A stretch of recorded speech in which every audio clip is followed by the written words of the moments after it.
Terdesak kebutuhan ekonomi, satu keluarga di Kabupaten Bekasi, Jawa Barat nekat mengedarkan narkoba jenis sabu. Barang ini dipasok dari menantu dan anak tersangka yang kini masuk dalam daftar pencarian orang. Satu keluarga yang nekat mengedarkan narkoba jenis sabu berhasil ditangkap unit reskrim Polsek Cikarang Selatan, Polres Metro Bekasi, Jumat siang. Keenam tersangka merupakan pasangan suami istri, anak, serta kerabat dekat. Dari tangan tersangka, petugas menyita sabu yang disimpan dalam tas seberat 926,14 gram dan alat untuk menghancurkan sabu. Tersangka nekat mengedarkan narkoba akibat terdesak kebutuhan ekonomi.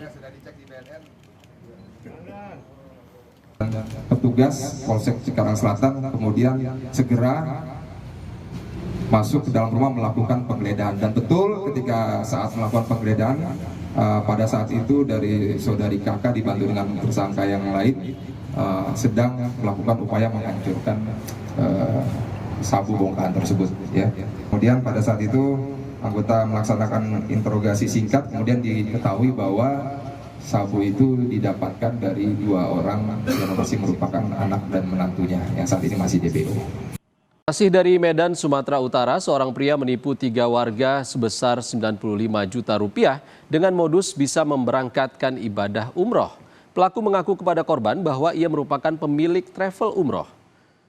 Pelaku ditangkap setelah dilaporkan 3 korbannya yang dijanjikan akan diberangkatkan umroh pada Maret 2023 lalu, namun tidak kunjung berangkat hingga saat ini. Padahal para korban sudah melakukan pembayaran sebesar 95 juta rupiah. Hasil pemeriksaan polisi, Biro Perjalanan Umroh yang didirikan pelaku sejak tahun 2018 ternyata juga bodong karena tidak terdaftar. Dan diduga korban yang tertipu tidak hanya 3 warga, tetapi ada korban lain. Hal ini disebabkan travel yang didirikan pelaku sudah berjalan cukup lama. Untuk mendapatkan korban, pelaku hanya bermodalkan brosur dan promosi secara pribadi. Pelaku juga memasang tarif lebih murah dengan travel lain dengan beragam paket perjalanan yang ditawarkan. Tidak terdaftar di Kementerian Agama, kemudian si pelaku modusnya memperbanyak brosur-brosur kepada masyarakat, sehingga ada 3 yang sudah menjadi korban dengan kerugian 95 juta, di mana uang sudah diterima oleh si pelaku dan dijanjikan pada tahun 2023 bulan Maret akan berangkat umroh. Namun sampai saat ini tidak ada keberangkatan umroh. Kita ke sorotan lain, Saudara. Polisi melakukan olah tempat kejadian perkara kasus pembunuhan sekaligus pemerkosaan AA, seorang remaja berusia 13 tahun yang ditemukan tewas di TPU Talang Krikil, Palembang. Polisi telah menangkap 4 remaja yang merupakan pelaku pembunuhan. Olah TKP dilakukan di 2 lokasi untuk mencari bukti-bukti. Kedua lokasi berjarak 800 meter dengan jarak tempuh sekitar 10 menit berjalan kaki. Polisi juga telah mengumpulkan sejumlah keterangan dari beberapa saksi untuk mengusut kematian korban.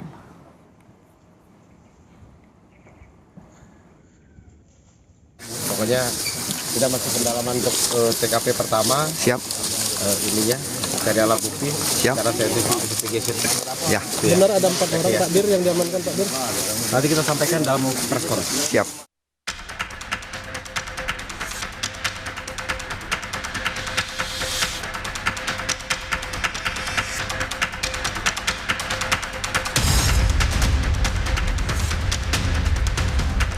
Polisi menangkap remaja pelaku pembunuhan sekaligus pemerkosaan AA, seorang remaja usia 13 tahun yang ditemukan tewas di tempat pemakaman umum Talang Krikil, Palembang.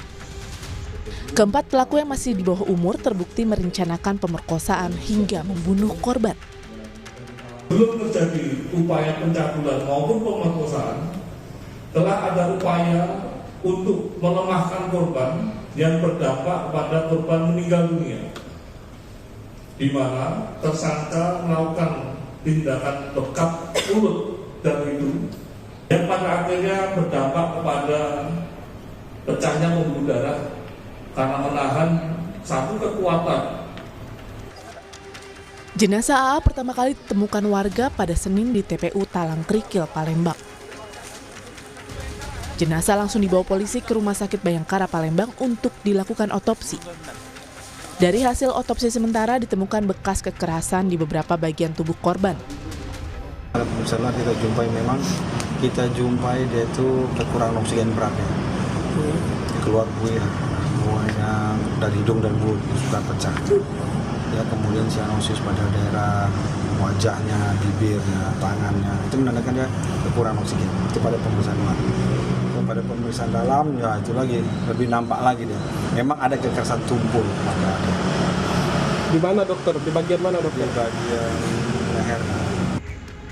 Polisi juga telah melakukan olah TKP dan menemukan bukti terkait kejahatan keempat remaja yang telah ditangkap. Saat ini korban telah dimakamkan di TPU Talang Krikil, Palembang, tempat jenazah korban ditemukan. Pihak keluarga meminta polisi untuk memberikan hukuman yang setimpal untuk para pelaku. Tim Liputan Kompas TV.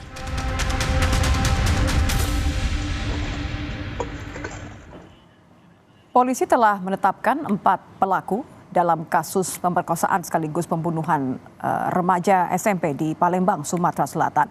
Keempat pelaku merupakan anak di bawah umur. Kita akan pantau terus bagaimana perkembangan kasus ini. Sudah bergabung bersama kami Kapolrestabes Palembang, Kombes Haryo Sugihartono. Selamat petang, Pak Haryo. Selamat petang, Mbak. Pak Haryo, bisa diceritakan, jadi sebenarnya apa motif dari pembunuhan sekaligus pemerkosaan ini? Baik, dapat kami sampaikan kepada seluruh pemirsa bahwasanya motif atas tindak pidana persetubuhan terhadap anak dan pencabulan serta penganiayaan terhadap anak tersebut adalah faktor asmara. Jadi tersangka ini yaitu IS memiliki sebuah keinginan yang kuat untuk bagaimana berusaha menyetubuhi daripada korban yaitu AA yang notabene adalah rekanita daripada yang bersangkutan. Jadi artinya memang sudah ada direncanakan begitu, apakah hanya satu orang pelaku saja? Karena kan sebenarnya ada 4 orang yang kemudian ditahan ya Pak ya? Benar, dapat kami sampaikan kepada pemirsa bahwasanya hasil pemeriksaan kami kepada para tersangka, sebagaimana telah kami lakukan, tersangka AA, saya ulangi, tersangka IS memang sejak awal berkeinginan untuk membuktikan, ada satu tekad untuk membuktikan bahwasanya dirinya bisa memperdaya maupun bisa mendekati korban AA, demikian juga ingin memiliki satu keinginan kuat untuk menyetubuhi daripada AA tersebut.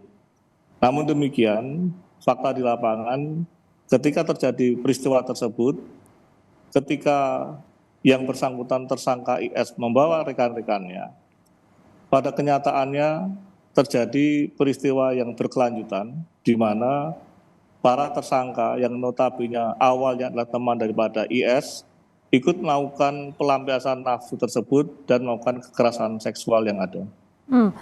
Inilah kenapa polisi melakukan gelar perkara di olah TKP di 2 tempat ya Pak ya, 2 lokasi ya? Benar, kami telah melakukan olah TKP, demikian juga kami melakukan rekonstruksi atas perkara yang terjadi, di mana sejak awal kami mencurigai beberapa lokasi yang menjadikan TKP atas tindak pidana yang terjadi. Demikian, Pak. Ketika melakukan olah TKP, apakah betul dari pemeriksaan bahwa keempat pelaku ini mendatangi lokasi kejadian ketika polisi menggelar olah tempat kejadian perkara? Benar, mendasari hasil barang bukti yang telah kami amankan, kebetulan kami juga pada hari Minggu menemukan jejak digital berupa CCTV di mana ada perjalanan daripada keempat tersangka tersebut menuju ke satu lokasi, yaitu lokasi pertunjukan kuda kepang. Di tempat situlah awal daripada peristiwa upaya tindakan kekerasan seksual tersebut dilakukan, di mana para tersangka mencari khususnya IS yang notabene adalah pacar daripada AA, mencoba berupaya mencari dan menanyakan kepada rekannya yaitu saudara I. Dan ketika menanyakan kepada rekannya saudara I menjelaskan melihat saudara AA bersama rekannya dan kemudian dilakukan upaya pencarian oleh IS dan ternyata menemukan AA bersama 2 rekan itanya.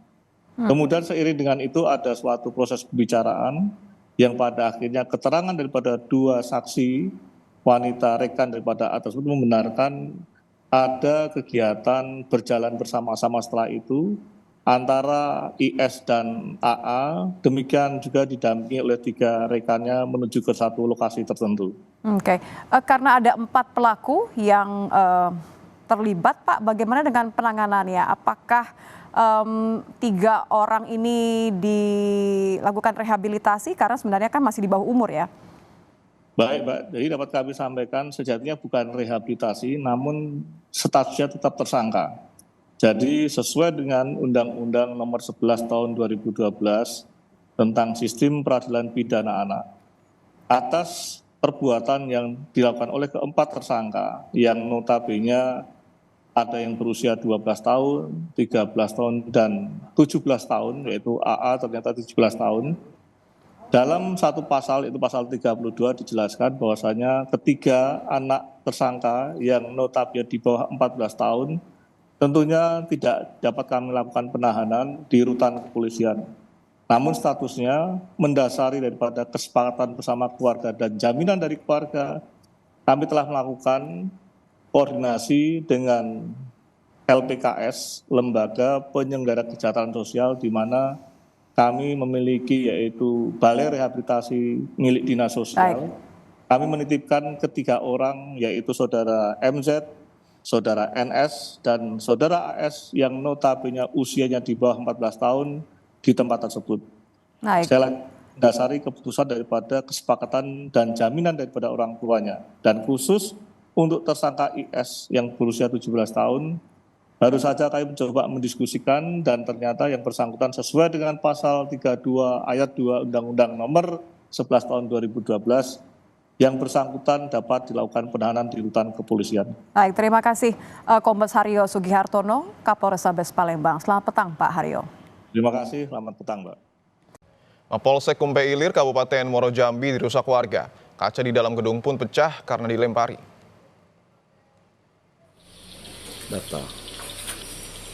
Diduga aksi perusakan dilakukan warga yang marah terkait tewasnya seorang tahanan di sel Polsek Kumpe Ilir.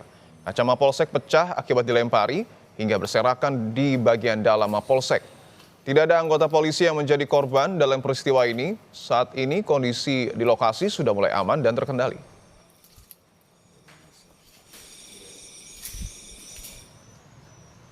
Sebelum pengerusakan ada laporan dari warga yang menuntut keadilan setelah anaknya tewas saat ditangkap polisi dan dibawa ke Mapolsek Kumpe Ilir. Saat akan memakamkan korban, keluarga merasa curiga dan akhirnya melakukan otopsi. Keluarga kini tengah menunggu hasil otopsi pasca meninggalnya korban di Mapolsek Kumpe Ilir. Polda Jambi bersama Polres Muaro Jambi melakukan penyelidikan terhadap 2 orang anggota polisi yang melakukan penangkapan terhadap korban. Anak saya itu ditangkap jam 9, jam 10 anak saya itu sudah ada lagi meninggal. Semua anggota polisi tidak ada di tempat di saat itu. Ada kejanggalan yang tidak saya terima. Di sininya ada seperti bekal lilitan tali di lehernya. Terpidana kasus Vina dan Eki 2016, Sudirman akhirnya dikembalikan ke Lapas Kesambi, Kota Cirebon, Jawa Barat pada Kamis siang.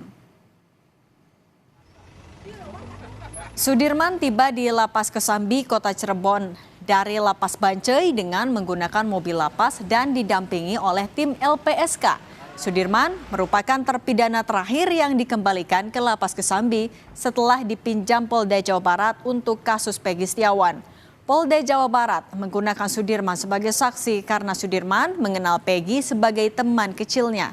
Selanjutnya, kuasa hukum dan keluarga Sudirman akan kembali mengajukan surat kepada Majelis Hakim agar permohonan PK Sudirman digabungkan dengan 6 terpidana lainnya untuk mengefektifkan jalannya persidangan.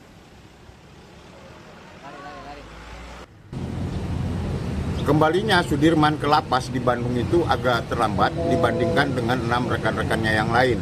Tapi alhamdulillah beberapa hari, tidak sampai 1 minggu setelah kuasa kami terima, kami sudah mendaftarkan permohonan PK atas nama Sudirman di Pengadilan Negeri Cirebon.